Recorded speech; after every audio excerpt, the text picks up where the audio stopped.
한 주간 국내 자동차 소식을 리뷰 남자 오토트렌드입니다. 안녕하세요, 오토트렌드입니다. 오늘은 한 주를 시작하는 월요일이 시작이 되고 있습니다. 매주 월요일은요, 바로 국내 자동차 소식과 관련된 이야기들을 여러분께 전해드리고 있습니다. 오늘은요, 총 5가지의 이야기고요. 그럼 바로 시작을 해보도록 하겠습니다. 일단 첫 번째 소식, 바로 현대차 그룹 이야기입니다.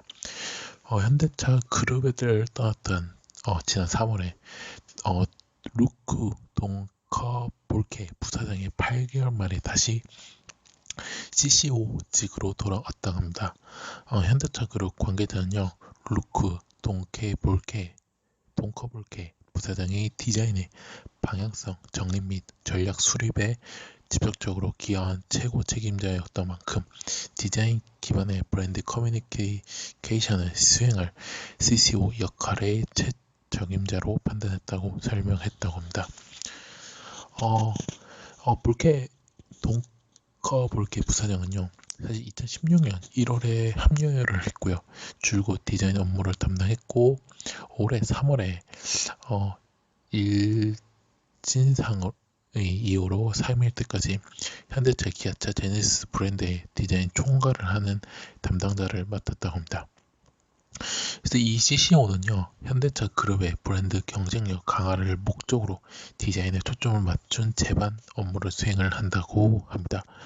그래서 유럽 등지의 시장 확대를 앞둔 제네시스 브랜드와 또 현대차의 첫 전기차 전용 아이오닉 브랜드, 그 다음에 수소 전기 트럭과 같은 친환경 모빌리티 등의 디자인 관련 커뮤니티에 집중을 계기라 하고요. 루크 동커볼케스 부사장은요, 창의성을 공고히 하는 역할을 맡아 현대차 그룹과 다시 한번 함께할 수 있게 돼 영광이라며 디자인 부분과 협력해 기술적으로 역동적이면서 고객 지향적 현대차 브랜드의 디자인 다양성과 풍부함을 알릴 수 있다고 하겠다고 이렇게 밝혔던 점을 알려드리도록 하겠습니다. 그래서 그렇게 알아주시면 좋을 것 같고요. 그 다음 이야기 바로 한국GM입니다. 한국GM이 경상용차 바로 다마스 라보가요, 내년 1분기 생산 종료를 앞두고 대고객 커뮤니케이션을 강화해 자영업자 및 소상공인 중심의 고객 수요에 적극적으로 대응해 나갈 계획이라고 합니다. 현재 다마스 라보는요, 창원 공장에서 생산이 되고 있고요. 국내 유일의 경상용차로 1991년 출시 이후 지난 30년 동안 37만 대 이상을 판매하며 한국GM의 최장기 스테디 셀링카로 자리매김했습니다. 그래서 이 뛰어난 경쟁성과 특장점으로 바탕으로 오랜 기간 자영업자와 소상공인들의 든든한 동반자 역할을 했는데요. 이제 높은 상품성과 그 다음에 800만 원대부터 시작하는 차량 가격, 개별 소비세, 매치 등록세 면제 등 각종 세제 혜택, 공용주차장 요금 및 고속도로 통행료 할인까지 압도적인 경쟁성으로 국내 시장에서 대체 차량이 없다는 평가를 받고 있습니다. 사실은 원래 이 두 차종이 2019년에 생산 중단 예정이었으나 당시에 이제 자영업자 및 소상공인들의 지속되는 수요에 부응하고 또 국내 자동차 산업 및 경제 활성화를 위해 두 차종에 대한 추가 연장 생산을 결정하고 지금까지 생산을 이어오고 있는데요. 결국에는 이제 내년 1분기 생산 종료를 앞다고 합니다. 그렇지만 이제 고객 불편이 발생하지 않도록 적극적으로 대응을 나갈 계획이라 하고요. 그래서 그렇게 알아주시면 좋을 것 같아요. 프로모션이기 때문에 다양한 혜택과 하고 또 11월 중에 콤보 할인으로 구매 시 20만원의 현금 혜택과 최대 72개월 장기 할부 프로그램을 제공하고요. 이외에도 2.9%, 3.9 저금리 할부 프로그램도 마련을 했다고 합니다. 그래서 이렇게 알아두시면 좋을 것 같고요. 왜냐하면 이제 GM의 차세대 글로벌 신제품을 위해 현대 창원 공장 내에 진행 중인 글로벌 신차 생산을 위한 제반 준비에 본격적으로 현재 돌입하게 된다고 하고요. 그래서 한국 GM의 창원 공장에서는 2018년 확정한 미래 계획 따라 작년부터 차세대 글로벌 신제품 생산을 위해 도장 공장 신축 및 대규모 현재 투자가 진행을 하고 있다는 점을 알려드리도록 하겠습니다.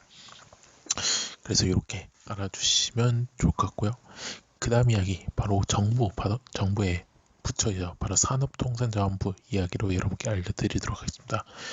산업통상자원부가요. 전기차, 수소자동차, 그다음 자율주행차 등 미래형 자동차 정책 등을 총괄할 미래 자동차 산업과를 신설을 한다고 합니다.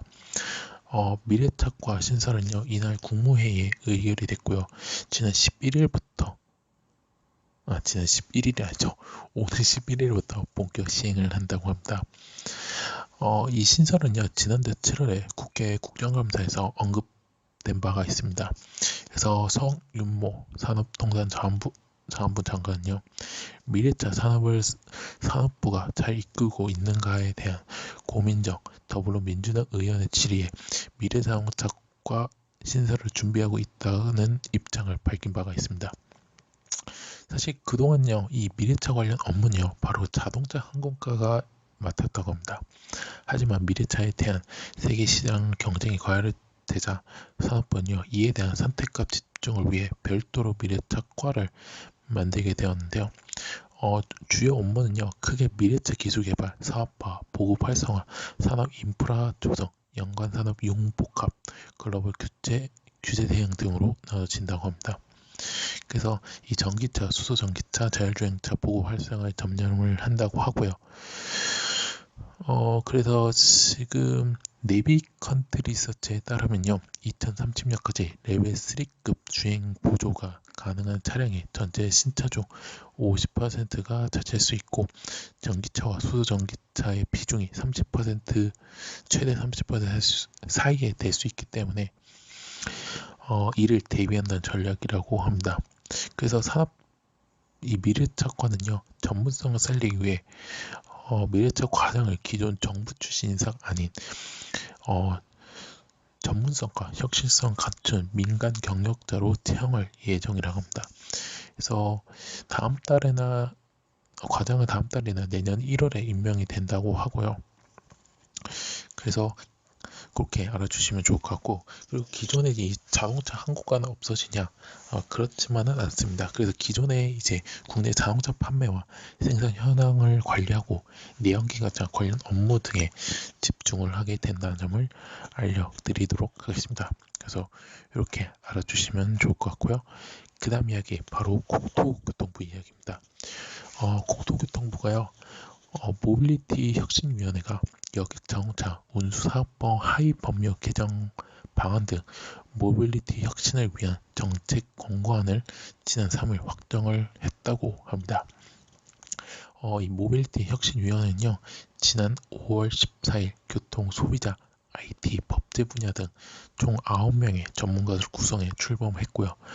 약 5개월 동안 13차례의 회의와 업계 및 소비자 단체 등의 의견 수렴을 거쳤다고 합니다. 그래서 운임을 받고 원하는 목적지로 이동하는 점에서 기존 배회 영업 대시와 비슷하지만 이용자가 운임과 차종을 미리 알 수 있다는 점이 가장 큰 차이점이라고 합니다. 새로운 운송 플랫폼 사업 유형은요, 크게 세 가지로 나온다고 하는데요. 먼저 플랫폼 운송 사업, 이게 타입 1은요, 기존의 타다 베이직이 해당이 된다고 합니다. 그래서 운송 플랫폼과 차를 확보해 유상 운송 서비스를 직접 제공하는 형태고요.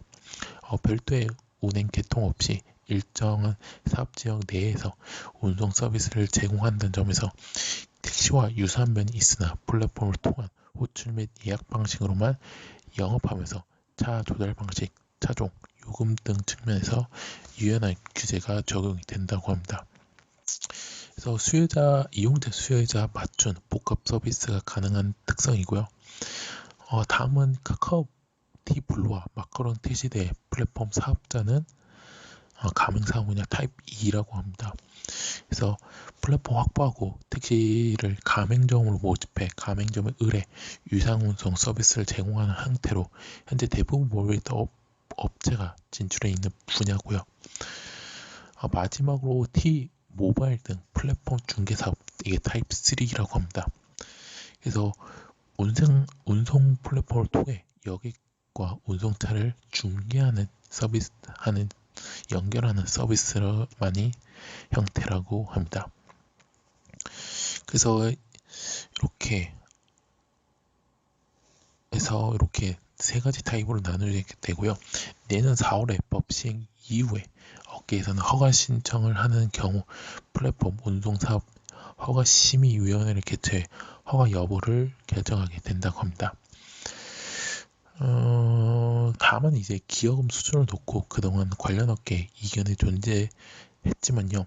이번 발표엔 해당 내용이 구체적으로 포함이 됐다고 합니다. 그래서 적정 수준으로 좀 상정한 것이 중요한 것인데요. 국토부에 따르면요, 기여금은 고령 택시의 청장년층 전환, 고령 개인 택시 감차, 종사자 근로여건 등 개선 등으로 목적으로 사용을 한다고 합니다.